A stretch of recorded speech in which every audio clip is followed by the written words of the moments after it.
And welcome, Steve, from OpenBOM. A little sneak peek.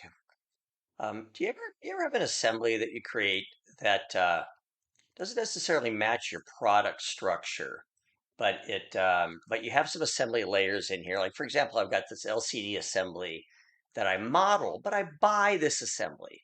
Or maybe down here I've got some assembly structure in my design just for the purposes of organization. I've got a sub-assembly called covers, but it's not part of my product assembly. Let me show you how you deal with that quite nicely in OpenBOM for Onshape.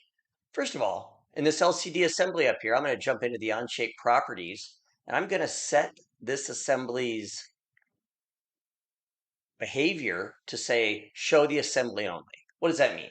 That means that just give me a line item for this guy here. Don't bring any of these little parts. I'm going to buy this from my supplier.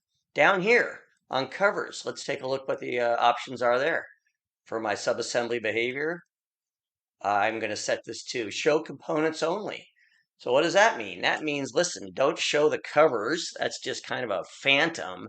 Bring these two, the case and cover, bring those up one level. So what happens? What happens with OpenBOM for Onshape when I build that bill of material? And here it is. Right here, I've got the 87100. That's the LCD assembly showing up as a single line item in my BOM. It's exactly what I want.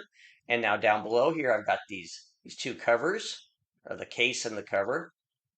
This cover and that case there, they've been promoted up. They're no longer underneath the covers subassembly. So that's two great features of Onshape and OpenBOM working together to let you manage that design, that CAD structure, and turn that into real product structure. So that'll be out this is September 28th, 2022. That'll be out in a couple of days. Hope you enjoyed. Thanks. Bye.